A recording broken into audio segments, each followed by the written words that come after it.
Bonjour YouTube et bienvenue dans une nouvelle séance des questions d'actualité au gouvernement. Nous sommes le mercredi 11 février 2026, Bonjour à tous, il est 14h et la séance est ouverte. Et bonne séance. L'ordre du jour appelle les questions au gouvernement. 2 minutes par intervenant, La première va être posée par Madame député Nicole Sanquer et gouvernement, pour le groupe une Vote. réplique si le temps de parole n'est pas épuisé. Et on commence par le groupe des indépendants. Merci Madame la Présidente. Ma question s'adresse à Monsieur le ministre de l'Enseignement supérieur. J'ai déjà alerté le gouvernement sur l'exclusion des élèves polynésiens de la bourse nationale au mérite dans l'enseignement scolaire. La réponse apportée s'est fondue sur le statut d'autonomie de la Polynésie française. Je connais trop bien cet argument, mais il ne répond pas à la question de fond. L'autonomie ne peut pas devenir un motif d'exclusion. Ce que nous demandons, ce n'est pas une exception, c'est l'égalité de traitement pour tous les étudiants de la République, y compris le Pacifique. Cette réponse ne peut donc suffire lorsqu'il s'agit de l'enseignement supérieur. Les étudiants polynésiens poursuivent leurs études dans des formations conduisant à des diplômes nationaux, organisés dans le cadre du service public de l'enseignement supérieur. Ils sont évalués selon les mêmes critères, passent les mêmes examens et participent pleinement à la réussite universitaire française. Pourtant, lorsqu'ils remplissent les conditions d'excellence académique requises, ils demeurent exclus de l'aide nationale au mérite. Cette situation conduit à une différence de traitement entre des étudiants français placés dans une situation comparable uniquement en raison de leur territoire d'origine. L'autonomie institutionnelle n'a jamais eu pour objet de restreindre l'égalité d'accès aux dispositifs nationaux, valorisant la réussite et l'engagement dans les études supérieures.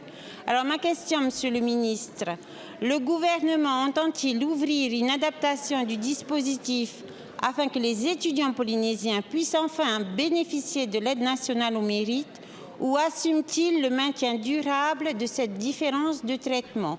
Je vous remercie.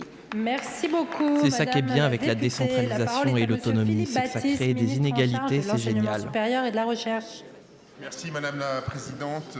Madame la députée Nicole Sanquer, je vous remercie de cette question et je comprends votre interrogation. Je veux cependant vous dire que les aides au mérite sont pleinement applicables aux étudiants polynésiens et originaires de la Polynésie française. Tout étudiant qui bénéficie d'une bourse d'enseignement supérieur sur critères sociaux peut bénéficier de l'aide au mérite s'il répond évidemment aux conditions prévues liées à ce mérite. Le point de vigilance se situe au niveau des critères d'exclusivité des dispositifs d'aide financière destinés aux étudiants polynésiens institués par le gouvernement de Polynésie. En effet, leur réglementation interdit le cumul avec des bourses opérées par mon ministère. C'est pour cette raison aujourd'hui que certains étudiants polynésiens qui bénéficient de la bourse du gouvernement de la Polynésie française ne peuvent pas bénéficier de l'aide au mérite car ils perdraient sinon leur bourse locale. Il ne m'appartient pas évidemment de me prononcer sur les critères fixés par le gouvernement polynésien en la matière, mais je vous dis toute la disponibilité de mon ministère pour continuer à travailler avec eux. J'ai notamment échangé avec le président Brotherson il y a 2 semaines sur les enjeux de l'enseignement supérieur et de la recherche sur le territoire polynésien. Et en résumé, Madame la députée, je me tiens aussi à votre disposition pour travailler sur cette question. Les étudiants polynésiens ne sont pas exclus par principe de l'aide au mérite. Je vous remercie. Merci beaucoup, Monsieur le ministre. Madame la députée. Monsieur le ministre, ce que vous venez de dire est faux. L'étudiant polynésien fait le choix entre la bourse d'État ou la bourse territoriale. Et par conséquent, ceux qui choisissent la bourse d'État sont éligibles à l'aide au mérite. Je vous remercie. Merci, Madame la députée. La parole est à présent à Madame Marie-Agnès Poussier-Winsbach pour le groupe Horizon. Merci Les Madame la députés d'Édouard Présidente. Philippe. Mes chers collègues, ma question s'adresse à Monsieur le Premier ministre.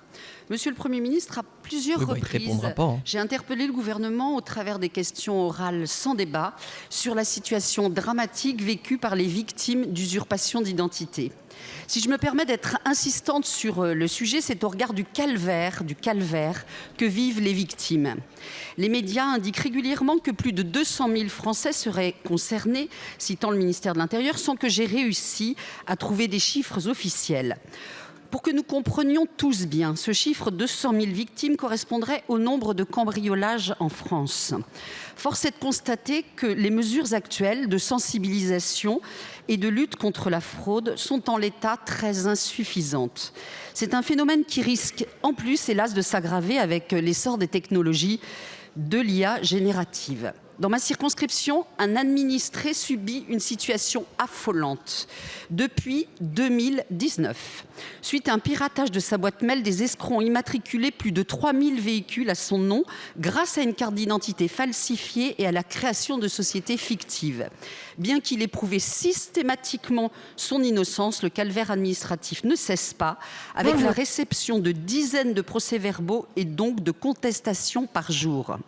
Face à ces dérives, il n'y a pas d'autre solution que de mettre en place un mécanisme qui permettrait de renforcer la sécurité des procédures d'identification et qui permettrait de garantir un traitement prioritaire pour les cas avérés d'usurpation d'identité.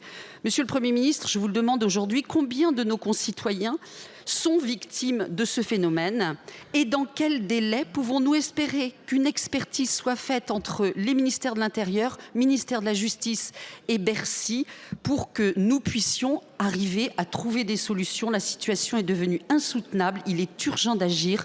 Nous devons rassurer sur ce sujet nos concitoyens. Je vous remercie. Merci beaucoup, Madame la députée. La parole est à Monsieur La question Laurent est intéressante. Nunez, Je ne vais pas vous ministre mentir, de je ne pensais pas l'Intérieur. que ça avait atteint ce niveau d'ampleur. Donc je suis curieux d'écouter la réponse du Merci ministre. beaucoup, Madame la Présidente. Mesdames et Messieurs les députés, Madame la députée, donc vous venez de soulever effectivement une question qui nous préoccupe vivement. Effectivement, il y a un certain nombre de nos concitoyens qui subissent un véritable calvaire. Je veux rappeler d'abord qu'il y a beaucoup d'actions de prévention qui sont menées par les forces de police et de sécurité. Je ne m'étendrai pas dessus, mais ça me paraissait important de le signaler. Le curatif, puisque c'est de ça dont nous parlons, le curatif. D'abord, le dépôt de plainte, et pour répondre à votre question, nous avons enregistré l'an dernier 80 000 plaintes à ce titre. Donc je vérifierai évidemment par rapport aux chiffres que vous avancez, mais ce sont 80 000 plaintes dont 20% portent sur du numérique. Et le dépôt de plainte, c'est le premier acte qu'il faut effectivement enclencher pour pouvoir obtenir cette attestation de dépôt et la diffuser évidemment auprès de l'ensemble des organismes pour qu'ils interrompent immédiatement toutes les actions que va entreprendre l'usurpateur. Je veux également dire que cet acte, il permet aussi à la victime de contester les avis de contravention sans avance de frais ni risque de perte de points, notamment par voie dématérialisée auprès de l'entaille. Donc il y a cette possibilité qui est ouverte de le faire auprès de l'entaille. Et depuis octobre 2024, le dépôt de plainte en ligne permet en outre de bloquer l'émission de nouveaux avis de contravention. Je réponds très directement à votre question sur la mise en place d'un fichier central, d'un répertoire unique qui permettrait d'aviser l'ensemble des organismes et donc qui permettrait d'être plus efficace. Je vous confirme que nous allons procéder à une expertise approfondie sur ce sujet en ayant bien en tête qu'il faut être extrêmement prudent parce qu'en réalité, une fois qu'on met en place ce système transverse, ça veut dire que dès qu'il y aura une usurpation, c'est l'ensemble des acteurs publics, acteurs privés, les différents organismes qui auront été saisis qui risque de bloquer évidemment toute action, les prestations et autres. Mais je m'y engage, Madame la députée, nous allons bien réfléchir à expertiser cette question qui est évidemment, effectivement, très légitime. Merci beaucoup, Monsieur le Ministre. La parole est à présent à Monsieur Emmanuel Tjibaou pour le groupe GDR. Les députés communistes et ultramarins. Merci, Madame la Présidente. J'avais une question pour Madame la ministre des Outre-mer qui est en Guyane, là, aujourd'hui. Donc, c'est sur le projet de loi constitutionnelle, sur le projet d'accord de Bougival. Le calendrier imposé par l'État enferme aujourd'hui le législateur dans une contrainte extrême, avec une seule issue possible, Bougival et son complément Élysée-Oudinot. Vous prenez exactement le chemin inverse de celui qu'ont tracé les parlementaires à l'issue de la commission mixte paritaire qui s'est tenue ici lors de l'examen de la proposition de loi organique sur le report des élections provinciales en Calédonie. Leur choix était clair, reporter les élections afin de permettre la poursuite des discussions en vue d'un accord consensuel sur l'avenir institutionnel de notre pays. Si cette orientation est maintenue, alors les choses sont claires. L'indépendance est écartée, la souveraineté n'est jamais évoquée et une hyper-provincialisation assumée est en train de démanteler le pays en rompant radicalement avec toute ambition de faire peuple. Nous sommes déliés de toute perspective de décolonisation prévue par l'accord de Nouméa. Nous avons demandé une fois à reporter le 3e référendum, on nous l'a refusé. Aujourd'hui, on nous propose un 4e report pour les provinciales. Il faut être sérieux. Il est aujourd'hui nécessaire d'asseoir la légitimité de celles et ceux qui décideront de l'avenir de ce territoire. Lorsqu'il y a eu un refus des loyalistes à Deva sur le projet de souveraineté partagée proposé par l'État, il a fallu relancer les discussions. Quand il s'agit du refus des indépendantistes à Bougival, on nous impose aujourd'hui d'aller jusqu'à Versailles. Ce n'est pas aux parlementaires de régler le consensus à la place de l'exécutif et des Calédoniens.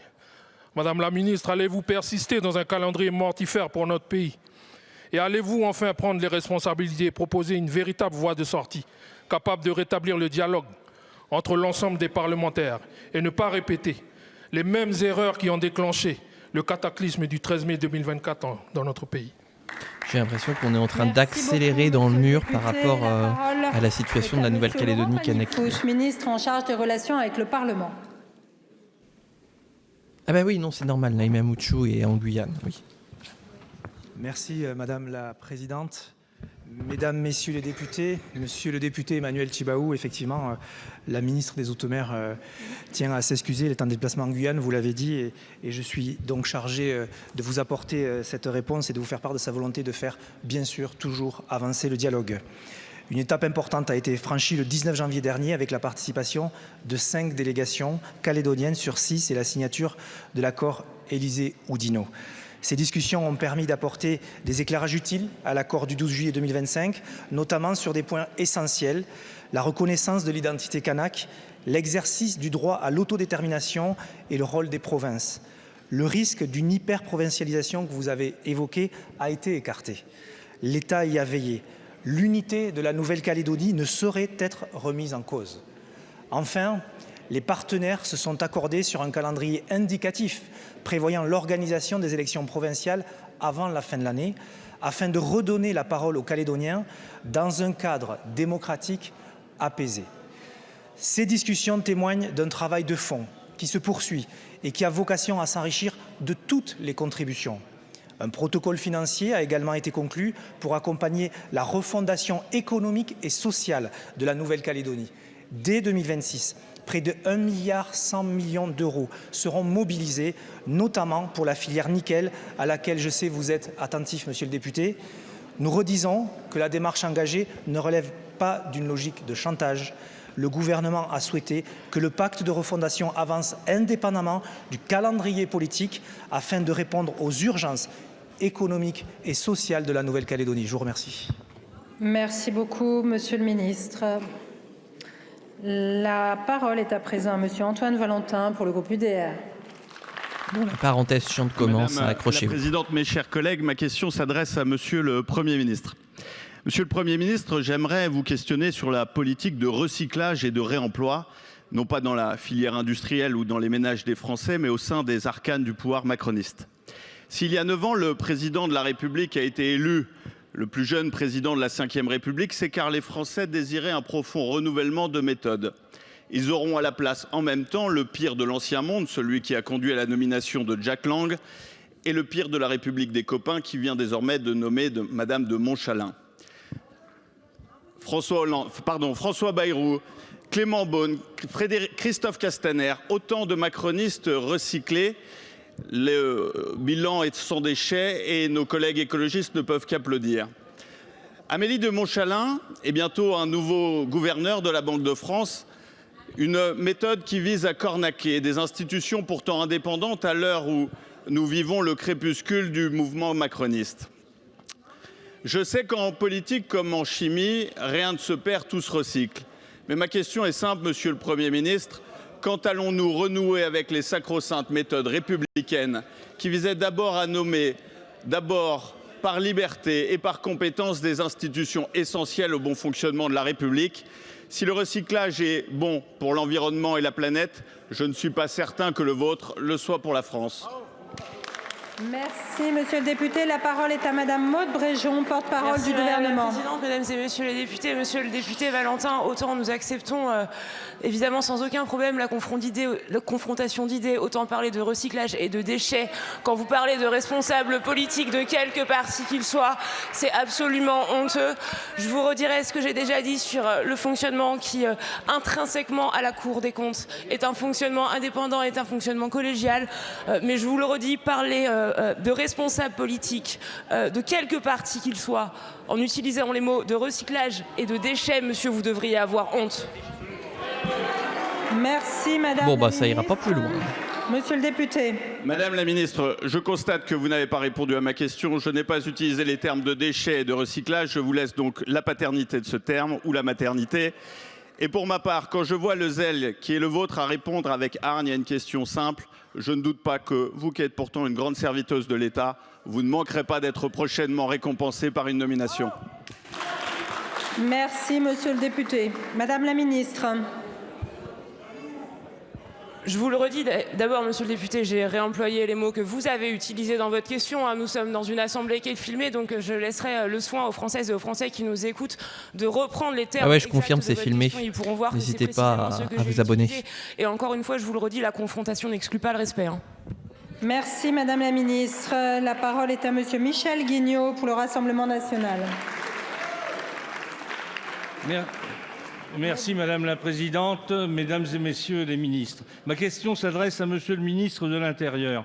Le 2 février dernier, le Conseil d'État a rejeté votre pourvoi contre une décision de la Cour administrative d'appel de Bordeaux, laquelle avait annulé une décision du préfet de Gironde rejetant la demande de visa pour soins pour un homme de nationalité congolaise reconnu comme réfugié par la Grèce. Votre recours et donc cette décision souligne que le dispositif de visa pour soins n'est manifestement pas adapté à la politique migratoire que le gouvernement souhaite mener. En outre, cette décision participe clairement à augmenter l'appel d'air migratoire dont souffre notre pays et contre lequel le gouvernement ne fait pas, me semble-t-il, grand-chose.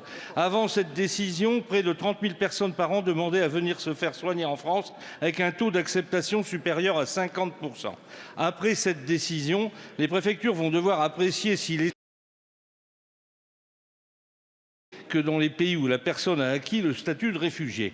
Alors que les Français de la ruralité, des petites villes, ne peuvent effectivement bénéficier de soins, nous allons encore aggraver la situation avec des migrants qui bénéficient ouais, ça a bugué, mais c'est pas ma faute. Et n'y contribuent Moi aussi, pas, ça a bugué. C'est le contribuable français qui paie. Monsieur le ministre, le rejet de votre pourvoi devrait vous affecter autant que nous, car cette décision va encore nuire à la France et aux Français en imposant encore plus de dépenses à un système de santé qui n'en peut plus, et encore plus d'immigration à une société qui ne la supporte plus. Monsieur le ministre, ma question est double. Budgétaire tout d'abord, pouvez-vous nous indiquer quelle est la charge pour l'État de l'attribution de dizaines de milliers de titres de séjour pour soins au moment où notre pays affronte un déficit de 25 milliards pour sa branche santé. Politique aussi, comptez-vous légiférer pour supprimer les visas pour soins et ainsi recentrer les dépenses et limiter les flux migratoires? Merci, monsieur le ministre. Merci, monsieur le député. La parole est à monsieur Laurent Nunez, ministre de l'Intérieur. Madame la Présidente, Mesdames et Messieurs les députés, Monsieur le député Michel Guignot. Ce qui est bien quand j'ai à répondre à l'UDR au Rassemblement national, c'est qu'à chaque fois, je me transforme un petit peu en professeur de droit. Donc je vais vous faire un commentaire d'arrêt du Conseil d'État que vous citez. Au cas d'espèce, monsieur le député, au cas d'espèce, nous avons effectivement été censurés. Le Conseil d'État ne nous a pas donné tort parce que la préfecture a commis une petite erreur. Les titres pour soins, vous savez, les titres pour soins, d'abord, il faut être sur le territoire national. Donc je ne sais pas de quel visa vous parlez, mais il faut être sur le territoire national. Je le disais d'ailleurs à un député UDR. Et donc, la préfecture est tenue à chaque fois de saisir l'OFII. Il y a un comité médical qui se prononce, qui examine si l'étranger qui revendique un titre soin peut ou pas bénéficier dans son pays d'origine d'un traitement adapté. Et c'est ce que font toutes les préfectures. Au cas d'espèce, il y a eu une petite erreur. On n'a pas pris, c'était un Congolais qui était effectivement un réfugié grec, et on n'a pas fait la bonne comparaison. Mais sur le fond, si c'est la question, sur le fond, systématiquement, ces titres donnent lieu à un refus. Et donc, au cas d'espèce, il n'y a pas des dizaines de milliers de titres pour soins, je vous rassure. Vous avez vous-même cité le nombre de demandes, vous l'avez évalué à 30 000, c'est rigoureusement exact. Mais tous ces titres ne donnent pas lieu à décision positive. Donc voilà, révisez un petit peu vos concepts, et je peux vous assurer que sur ce sujet, nous sommes extrêmement rigoureux. Il n'y a pas de demande de visa pour soins, l'instruction se passe de manière réglementaire, et au cas d'espèce, le Conseil d'État nous a censuré sur un problème de forme et pas de fond, parce que sur le fond, nous aurions refusé, et c'est ce que nous faisons. Merci Ce qui est bien avec le RN, c'est que la réponse, comme la question, me font vomir. Madame Caroline Yadan pour le groupe Ensemble pour la République. Les macronistes, sur le déclin, paraît-il. Merci Madame la Présidente. Ma question s'adresse à Monsieur le ministre des Affaires étrangères. Monsieur le ministre, le 7 février dernier, à Doha, au Qatar, lors d'un forum organisé par Al Jazeera, notamment en présence de Khaled Meshal, dirigeant du Hamas, et d'Abbas Araghchi, ministre iranien des Affaires étrangères, Madame Francesca Albanese, rapporteure spéciale des Nations Unies sur les territoires palestiniens, désignait Israël comme ennemi commun de l'humanité. Cette accusation constitue l'un des ressorts les plus anciens et les plus meurtriers de l'antisémitisme. Elle ne relève pas de la libre critique, mais s'inscrit dans une vision complotiste et déshumanisante qui érige Israël en incarnation du mal absolu, comme l'étaient jadis les Juifs, considérés comme des sous-hommes par les nazis. Madame Albanese n'en est malheureusement pas à son coup d'essai. En novembre 2022, elle participait à une conférence à Gaza aux côtés de plusieurs cadres du Hamas. Après les massacres du 7 octobre 2023, elle remettait en cause la réalité des mutilations sexuelles et des viols commis. Le 28 septembre 2025, elle humiliait publiquement un maire italien en l'enjoignant de ne plus jamais mentionner la libération des otages. Un mandat des Nations Unies, Monsieur le ministre, n'est ni une tribune militante, ni un blanc-seing idéologique. Le code de conduite des rapporteurs spéciaux impose impartialité et retenue. Or, ces principes ont manifestement été bafoués.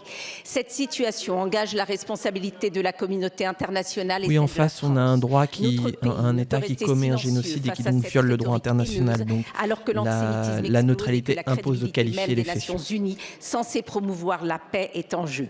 Monsieur le ministre, pouvez-vous nous confirmer que la France va faire entendre sa voix afin que Madame Albanese soit déchue de tout mandat onusien avec effet immédiat? Je vous remercie. Merci Madame. Elle m'a énervé. La parole est à Jean-Noël Barrot, ministre de l'Europe et des Affaires étrangères. Madame la Présidente, Mesdames et Messieurs les députés, Madame la députée, la France condamne sans aucune réserve les propos outranciers et coupables de Madame Francesca Albanese, qui visent non pas le gouvernement israélien, qu'il est permis, Madame la députée, de critiquer, dont il est permis de critiquer la politique, mais Israël. Bah non, avec la proposition de loi pour lier l'antisémitisme. Ce qui est absolument inacceptable. Des propos qui ont été tenus, vous l'avez rappelé, quoi l'autre mot en présence d'un à l'antisionisme, et bah non, il n'y a plus le droit maintenant. En présence d'un représentant du gouvernement iranien, alors que se poursuit la répression. Des propos qui s'ajoutent à une longue liste de prises de position scandaleuses, justifiant le 7 octobre, pire massacre antisémite de notre histoire depuis la Shoah, évoquant le lobby juif ou encore comparant Israël au Troisième Reich. Madame Francesca Albanese s'avance et se présente comme une experte indépendante des Nations Unies. Elle n'est ni experte ni indépendante, c'est une militante politique qui agite des discours de haine qui desservent la cause du peuple palestinien qu'elle entend pourtant défendre. Et des Nations Unies. En aucun cas et d'aucune manière, Madame Albanese ne peut s'exprimer en leur nom et elle trahit leur esprit. En réalité, pourtant, elle a été nommée, comme toi, Jean-Noël. n'appelle qu'une seule réponse. Donc elle est légitime. Et c'est en ces termes et avec cette fermeté, Madame la députée, que la France s'exprimera le 23 février prochain lors de la session du Conseil des droits de l'homme des Nations Unies. Merci beaucoup, Monsieur le Ministre. La parole est à présent à Madame Farida Amrani pour le groupe La France Insoumise. Les députés, Jean-Luc Mélenchon. J'ai 19 ans et j'ai 9 000 € de dette. Ma vie est foutue. C'est par ces mots qu'un jeune m'a interpellé vendredi dernier. À 19 ans, 9 000 €. Pourquoi ? Pour des amendes répétées, parfois délivrées sans que la fraction soit caractérisée. Parfois pour seul but d'intimider. Souvent sans contrôle. Souvent sans échange. Souvent et très souvent déléguées à la police municipale. Des amendes qui tombent, qui s'accumulent, qui endettent. Le rapport publié en avril 2025 avec le soutien du défenseur des droits montre que la multiverbalisation peut devenir un outil d'éviction de l'espace public. On ne sanctionne plus un comportement, on sanctionne une présence au faciès. Des jeunes à Ivry-Courcouronnes, aux Épinettes, aux Honnêtes, aux Pyramides, sur toute ma ville, sont verbalisés parce qu'ils sont là. En bas de chez eux, en groupe, en jogging, assis sur un banc. Les infractions sont parfois inexistantes ou requalifiées. Tapage en plein jour, dépôt d'ordures sans éléments matériels, lot d'amendes simultanées. Mon collègue Abdelkader Lamar a alerté sur le caractère systémique de ces pratiques. Il a demandé une commission d'enquête car il constate les mêmes dérives sur sa circonscription. Car ces amendes ne sont pas seulement injustes, elles fabriquent de l'exclusion. Elles ferment l'accès à l'emploi, au logement, aux services bancaires. Elles installent un sentiment de harcèlement. Elles brisent les liens avec la République. Elles brisent des vies à peine commencées. Allez-vous reconnaître, monsieur le ministre de l'Intérieur, que ces pratiques d'amende abusives servent à effacer les jeunes de l'espace public? Allez-vous demander au préfet d'effacer ses dettes afin de redonner foi en l'avenir à ces jeunes? La République, monsieur le ministre de l'Intérieur, ne peut pas transformer la jeunesse des quartiers populaires en indésirables. Merci. Merci beaucoup, madame la députée. La parole est à monsieur Laurent Nunez, ministre de l'Intérieur. Merci beaucoup, Madame la Présidente, Mesdames et Messieurs les députés. Madame la députée, en République française, il n'y a pas d'indésirables. Il n'y a pas d'indésirables. Tous les citoyens sont libres et égaux et tous ont le droit d'évoluer sur l'espace public normalement. Il n'y a pas d'indésirables. Le terme que vous employez figure effectivement dans une rubrique des mains courantes, et la défenseur des droits m'a interpellé là-dessus, mais au même titre que d'autres expressions, et je me suis engagé à le supprimer des mains courantes puisqu'il prête à confusion. Ce terme n'existera plus. Maintenant, de là à aller jusqu'à ce que vous dites, c'est-à-dire qu'il y a des contrôles qui sont réalisés au faciès, des verbalisations qui sont réalisées il va pas nier ça hors tout cadre d'infraction. Mais qui allez-vous convaincre de cela? Qui allez-vous convaincre que les policiers qui ne contrôlent que des gens dont ils ont de bonnes raisons de penser qu'ils vont commettre des infractions, qui allez-vous convaincre de ces contrôles au faciès qui n'existent pas, Et ensuite, les amendes, les verbalisations, y compris l'amende forfaitaire délictuelle, elle est toujours adossée à une infraction. Et Madame la députée, ce que je vais vous dire est très sérieux, je le pense profondément, mais moi aussi je le pense profondément. Je ne crois pas que nous allons mieux contribuer à l'acceptation de ces jeunes, de ce qu'est la République, de ce qu'est l'autorité, quand on laisse à penser ce que vous laissez penser, c'est-à-dire que la police leur en veut, c'est-à-dire que la police les contrôle pour ce qu'ils sont. Non, Madame la députée, la police est une police républicaine qui fait un travail de sécurisation et de maintien de l'ordre. Et s'il vous plaît, ne dites pas autre chose, parce que ces jeunes, ils sont comme nous, ce sont des citoyens français. Merci beaucoup, monsieur le ministre. La parole est à présent madame Aïda Hadizadeh pour le groupe socialiste. Merci madame la présidente. Ma question s'adresse au ministre des Affaires étrangères. Hier, le régime iranien a fait la fête. Pour célébrer l'anniversaire de la République islamique, il a tiré un feu d'artifice. À peine un mois après avoir tiré à balles réelles sur son peuple. 30 000 morts, 40 000 morts, on ne le sait pas encore. Les familles n'ont pas retrouvé leurs proches, les morts ne sont pas tous enterrés et les prisons sont pleines à craquer de manifestants arrêtés, de médecins aussi, de soignants. Leur seul crime, vouloir vivre libre, vouloir vivre digne, vouloir vivre débarrassé des tyrans. Mais hier, alors que le feu d'artifice crépitait, les Iraniens ont ouvert les fenêtres et dans la nuit, ils ont crié « Marg bar Khomeini, Marg bar dictator », mort à Khomeini, mort au dictateur. Alors au grand peuple d'Iran, je veux dire ceci, car j'en ai la certitude, le peuple français et ici ses représentants, nous sommes à leur côté, nous ne les oublions pas, nous voyons leur peine, nous connaissons leur douleur et nous sommes debout à leur côté plus que jamais.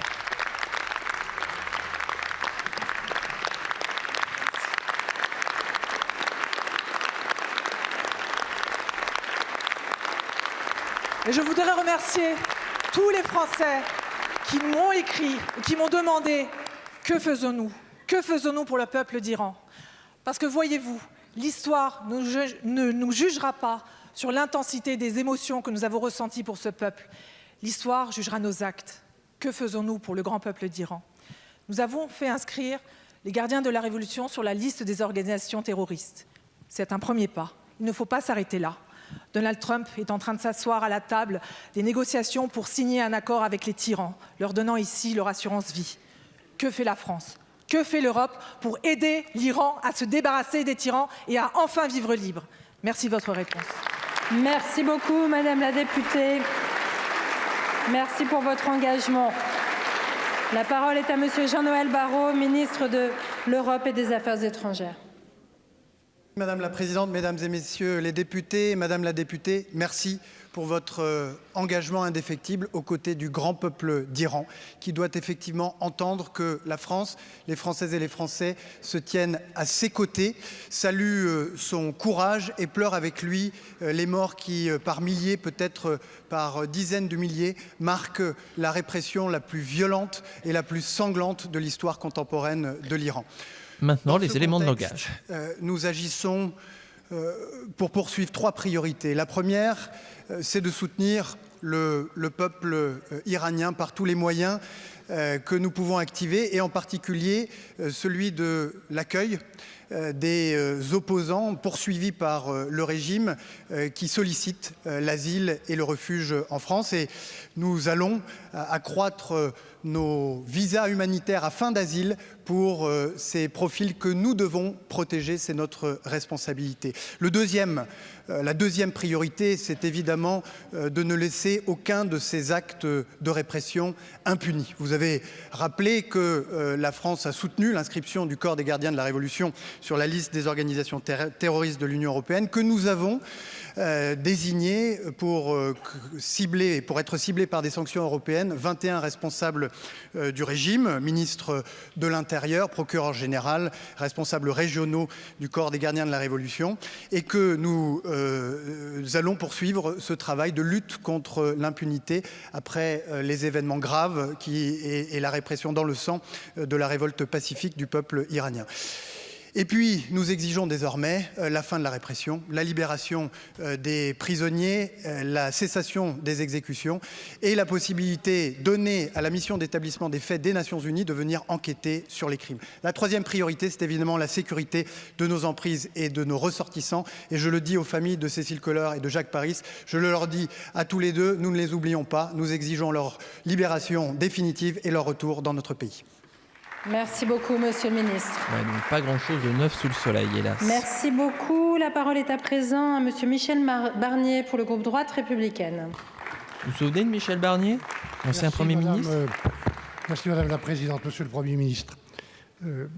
En octobre 2024, le gouvernement que j'avais l'honneur de diriger a fait de la santé mentale une grande cause nationale.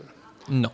Dans cet hémicycle, de la droite jusqu'à la gauche, chacun d'entre nous, chacun des députés, je vais encore m'énerver. De près ou de je vais loin, vous renvoyer vers la vidéo qu'on a fait. À cet enjeu, en rencontrant une famille, un jeune, un agriculteur, un artisan, touché par une de ces maladies mentales. Sortir la VOD qu'on a fait sur la santé mentale. Dans le pays, mes chers collègues, une famille sur 5 est concernée par cette souffrance.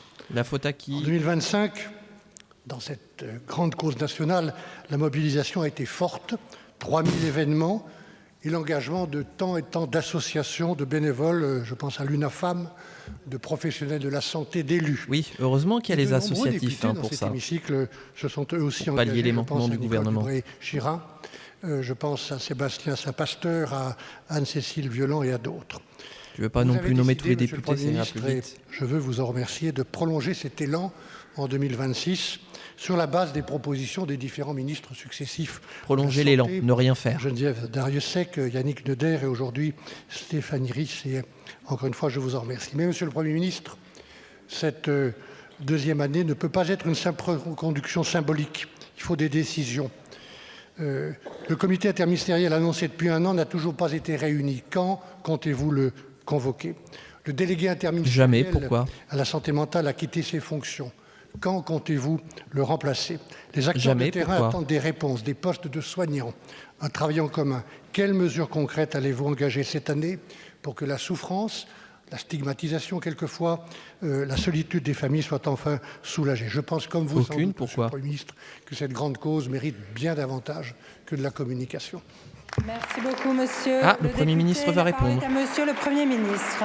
Merci, Madame la Présidente de l'Assemblée nationale. Prends en otage l'Assemblée. Les députés, Monsieur le Premier ministre, vous avez rappelé votre engagement personnel, politique comme chef du gouvernement, mais on se souvient tous aussi des mots plus personnels que vous aviez employés autour de votre attachement, autour de cette cause. C'est pour cela que lorsque nous avons tenu cette réunion, oui, des mots, c'est tout ce qu'il reste aux macronistes. Stéphanie Rist, nous avons pris sur votre proposition effectivement la décision de prolonger sur l'année 2026. Vous pouvez aller vous faire un café. Hein, ouais. Ce n'est pas que symbolique, mais vous l'aviez souvent noté comme Premier ministre. Le premier des symboles est quand même le combat culturel qu'il faut mener pour mettre ce sujet en haut de la pile et permettre aussi une forme de déstigmatisation des maladies mentales, quelles qu'elles soient. Et donc, la grande cause a au moins déjà ce mérite, c'est qu'elle permet de donner de la visibilité et elle permet aussi peut-être de changer d'approche, y compris générationnelle, sur un certain nombre d'acteurs et pas que les acteurs de santé. Deuxième des choses, vous avez raison, il ne faut pas que les années se ressemblent. Il faut déjà protéger ce qui a été fait, parce que par définition, il y a des acteurs qui se sont mobilisés. Et je pense que vous avez raison de dire que des acteurs de toute nature, y compris des associations, y compris des acteurs de terrain, et qu'il n'y aurait rien de pire que de créer en mauvais français du stop and go et de devenir justement créer des ruptures dans les engagements de tout à chacun. Je pense qu'il y a trois priorités, en tout cas trois types ou natures de mesures qui méritent une accélération en 2026. La première, c'est évidemment la jeunesse.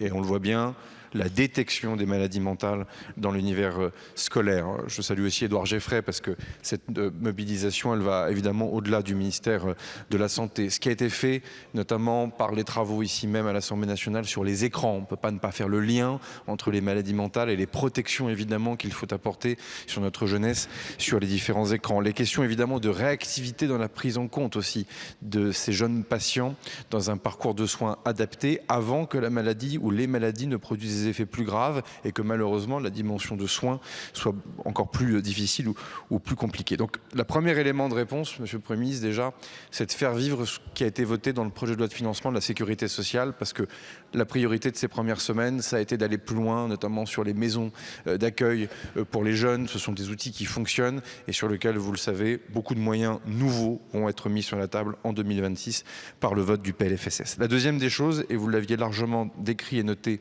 lors de cette réunion de travail, c'est la recherche. Parce qu'au fond, peu de pays au monde ont une approche globale, privé, public, public, privé, sur la recherche sur ces différentes maladies. C'est la connaissance qui permettra évidemment d'apporter des solutions de soins. Et on le voit bien, beaucoup de choses ont été faites. Je vois Elisabeth Borne, d'autres ont pris des décisions en son temps qui nous permettent d'avancer. Et je veux citer, sous le contrôle de Philippe Baptiste, les 268 projets pour 288 millions d'euros qui vont être financés cette année en 2026 avec une approche terrain. Vous le savez, Monsieur le Premier ministre, ce sont les projets qui viennent des équipes de recherche qui ont fait l'objet d'un accompagnement national et non pas l'inverse. Et évidemment, ça nous a permis d'avancer. Puis la troisième chose, c'est sûrement le sujet le plus délicat, c'est la territorialisation. Parce qu'on le voit bien qu'il n'y a qu'une approche de grande proximité qui permettra de le faire. On ne peut pas ne pas voir que les clubs sportifs, par exemple, ont un rôle à jouer. On ne peut pas ne pas voir l'école, les collectivités territoriales. Là aussi, les moyens de psychiatrie apportés à l'hôpital. On a le problème du PLFSS, c'est qu'on a parlé de beaucoup des sujets les plus politiques. On a fini par oublier les sujets les plus consensuels. Les moyens, je le disais dans la note, préparer cette réponse, les moyens pour la psychiatrie de l'hôpital public va augmenter d'1,5 milliard d'euros cette année. Tant d'argent public, me direz-vous, qui sont consacrés, mais qui sont absolument nécessaires et indispensables, parce qu'on le sait à quel point l'hôpital public, évidemment, est en première ligne sur ce sujet. Enfin, vous avez raison, la comitologie compte. Je voulais me permettre de démarrer plutôt par le fond des actions, parce que je pense que c'est là-dessus que nous sommes attendus. Le comité interministériel sera réuni prochainement. Les questions budgétaires ont pu un peu ralentir les choses, mais je souhaite le présider moi-même et ne pas le déléguer. Donc c'est aussi une des marques d'engagement personnel. Un délégué interministériel devra également être nommé, mais je crois beaucoup à la mobilisation des ministres eux-mêmes sur quelques actions très précises qui est le seul moyen d'y arriver. On y reviendra enfin pour terminer sur le sujet plus régalien en lien avec le garde des Sceaux et le ministre de l'Intérieur, parce que j'écoute les questions au gouvernement qui viennent des différents bancs, plutôt de certains bancs chaque semaine. Il n'est pas rare à chaque fois de constater dans les fiches de police, ce qui n'est pas toujours dit, que la plupart des auteurs délinquants sont quasiment tous atteints d'une maladie psychiatrique, ce qui n'est absolument pas une excuse, mais au contraire un défi qui doit nous mobiliser encore davantage. Merci, Monsieur le Premier ministre. Merci beaucoup, Monsieur le Premier ministre. La parole est à tiens, il y a comme un écho. Sophie Taillé-Polian pour le groupe écologiste et social. Les écologistes. Merci Madame la Présidente. Ma question s'adresse au ministre de l'Enseignement supérieur et de la Recherche. On meurt dans nos universités. C'est par ces mots très forts que la présidente de l'université Paul Valéry à Montpellier alerte le président de la République. Dans sa lettre, elle mentionne les morts au travail et les arrêts longue maladie qui frappent ses agents en raison de la dégradation excessive des conditions de travail. Monsieur le ministre, vous avez mis en place des assises du financement des universités pour objectiver la réalité de leur financement, mais la réalité, elle est quand même déjà bien connue. Et elle est décrite par cette présidente d'université. La réalité, c'est que quasiment toutes les universités ont voté un budget en déficit pour 2026, car la loi de programmation budgétaire de 2020, déjà largement insuffisante, n'a jamais été respectée. C'est le serpent qui se mord la queue, car sous prétexte de ces déficits, l'État bloque les recrutements d'enseignants-chercheurs et de personnel administratif, et aucune perspective d'amélioration de leurs conditions de travail n'est donc offerte par la tutelle pour les gens qui y travaillent, et les universités s'enfoncent dans la crise. Cette situation financière, en même temps qu'elle abîme et précarise les agents, dégrade les conditions d'études. Des étudiants de ma circonscription m'ont alerté. Ils sont inscrits à Créteil en première année de sciences pour la santé, en 100% distanciel. Des jeunes de 18 ans à qui on impose de rester chez eux pour apprendre la médecine. C'est une génération qu'on sacrifie alors qu'on devrait investir pour son avenir. Vous préférez la confier aux mains du privé lucratif, qui fournit bien souvent des formations au rabais. Depuis 10 ans, le nombre d'étudiants dans le privé a augmenté de 63%. Alors, face à la menace de l'extrême droite qui s'attaque à la science, la défense de nos universités est un véritable enjeu pour notre République et pour notre jeunesse. Lui offrir des conditions d'études et de développement personnel dignes. Ça, c'est l'avenir de notre pays. Merci beaucoup, Madame la députée. La parole est à Monsieur Philippe Baptiste, ministre de l'Enseignement supérieur et de la Recherche. Alors. Merci Madame la Présidente, Mesdames et Messieurs les députés, Madame la députée Taillé-Polian. Laissez-moi peut-être réagir sur les mots que vous avez redits de la présidente Anne Fraisse de l'université Paul Valéry, où elle explique effectivement qu'il y a eu des morts dans son université compte tenu des conditions de travail. C'est évidemment des propos qui sont très graves et évidemment je les ai pris avec beaucoup d'émotion comme tous ceux qui ont pu lire ces propos. Et bien entendu, j'ai diligenté immédiatement une inspection qui permettra de comprendre ce qui se passe dans cette université qu'elle pilote depuis 5 ans. S'agissant maintenant des chiffres un tout petit peu plus généraux pour le ministère, je voudrais vous signaler que le budget du ministère aujourd'hui, de la mission recherche enseignement supérieur, progresse de 725 millions d'euros, ce qui est quand même un vrai engagement du Premier ministre et de l'ensemble du gouvernement pour les questions de la recherche et de l'enseignement supérieur. Les établissements bénéficient aujourd'hui universitaires de 14,5 milliards d'euros de subventions de programme, complétés par des crédits de France 2030, par des crédits de l'Agence nationale de la recherche. Et je voudrais revenir sur le fait aussi que la loi de programmation de la recherche a permis d'augmenter de 6 milliards d'euros de financement ces dernières années les différents établissements.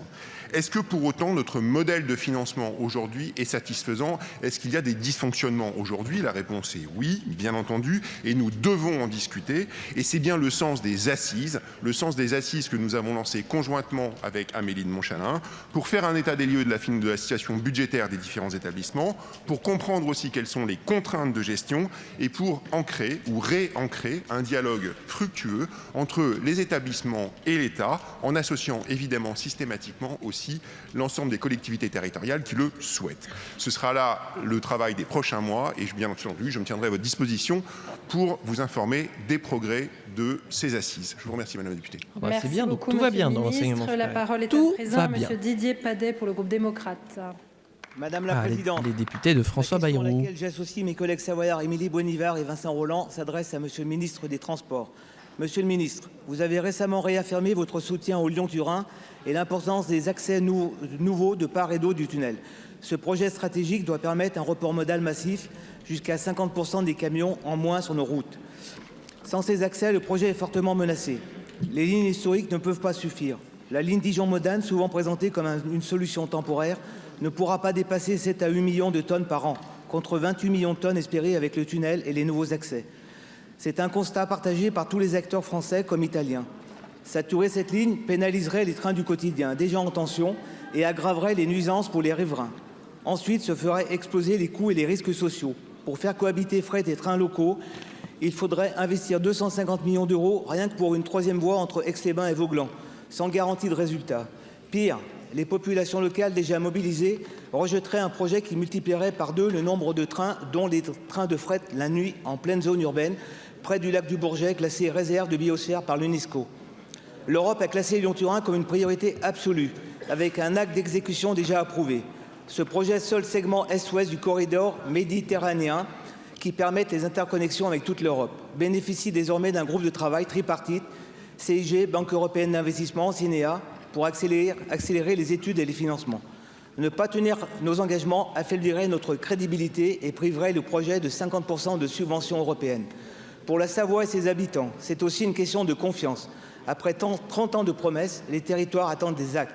Alors, Monsieur le Ministre, quelles mesures envisagez-vous pour accélérer la création de nouveaux accès afin d'éviter la saturation des lignes existantes et pour garantir l'investissement nécessaire au projet afin de respecter nos engagements auprès de nos voisins italiens et ne pas compromettre définitivement ce projet? Moi, j'avais entendu dire que le Lyon-Turin, justement, était un projet complètement démesuré et que les lignes, en l'état actuel, étaient déjà suffisantes à condition de les réhabiliter. La présidente, mesdames et messieurs les députés, monsieur le député Padet, je souhaite le affirmer ici, et j'ai déjà eu l'occasion de le rappeler lors de mes 2 déplacements en Savoie, le projet de liaison ferroviaire Lyon-Turin dans son ensemble, y compris les nouveaux accès, est pour le gouvernement un projet d'intérêt national. C'est aussi et surtout un projet de transport majeur à l'échelle européenne, vous l'avez rappelé, qui permettra de faire basculer 28 millions de tonnes de nos routes vers le fer et d'améliorer et de sécuriser les liaisons entre les agglomérations alpines. C'est un projet qui avance. Sur les 164 km de galeries nécessaires à la partie transfrontalière, près de 47 km ont d'ores et déjà été réalisés, dont près de 20 km du tunnel de base avec une mise en service prévue fin 2033. Vous avez raison de dire que la modernisation de la ligne existante Dijon-Modane est une première étape, mais simplement temporaire, dans l'attente de la réalisation des nouveaux accès français au tunnel transfrontalier. J'ai d'ailleurs tenu à inscrire ces nouveaux accès dans l'acte d'exécution de la Commission européenne pour réaffirmer leur caractère prioritaire pour le gouvernement. C'est une garantie pour la mobilisation future des financements européens qui répond aussi, vous l'avez dit, à une attente forte de nos partenaires italiens. Les études des nouveaux accès ont été lancées début 2025 pour plus de 160 millions d'euros. Preuve, monsieur le député, si besoin était, de l'engagement conséquent du gouvernement et des différents partenaires. La Commission européenne a déjà accordé près de 65 millions d'euros pour soutenir ce projet. Et j'ai présenté ce matin en Conseil des ministres le projet de loi 4 pour le développement des transports. Il vise à sécuriser les modalités de financement et prévoit l'adoption d'une loi de programmation qui fixera notamment une trajectoire de financement pour la réalisation de ces nouveaux accès et bien sûr d'autres projets pour notre pays. Merci.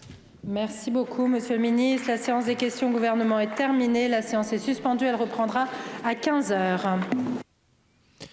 Bon, bah voilà, c'est la fin de cette séance de questions d'actualité au gouvernement. Oups, j'ai encore oublié le pré-live. Non, je me suis trompé. Mais il est où ? Là, voilà. J'espère que ça vous aura plu. Bon, j'ai été un peu stun là par le ministre de l'Intérieur là avec ses propos de tout à l'heure. Ce qui est fou, c'est qu'à chaque fois, voilà, quand on a la parenthèse chiante UDR, RN, leurs questions sont tellement abusées que je me retrouve d'accord avec la réponse du gouvernement, alors que pourtant, c'est vous dire à quel point il faut pousser dans la connerie pour que je sois d'accord avec eux. Mais tout de suite après, voilà, on parle de sujets de contrôle aux faciès qui existent et qui sont là et qui sont une réalité pour des millions de Français. Et le ministre de l'Intérieur, non, j'ai pas envie que ça existe. Si je ferme les yeux, ça n'existe plus. Voilà, donc c'est ridicule, voilà, encore une fois, hein. Fermer les yeux sur ce qui gêne vraiment dans la police, c'est-à-dire la police. Voilà, Donc c'est triste, mais voilà, hein, on est habitué de la part des macronistes, hein, j'ai envie de dire. Bref, j'espère que cette séance vous aura plu. Nous allons nous transporter du côté du Sénat pour la suite de nos QAG. On se retrouve dans une nouvelle VOD au Sénat, du coup, hein, pour voir les sénateurs, cette fois, interpeller nos chers membres du gouvernement. Et on dira au revoir à Rachida Dati et à Amélie de Montchalin, notamment. Peut-être quelques autres ministres dans le tas aussi, ce serait pas plus mal aussi. Mais voilà.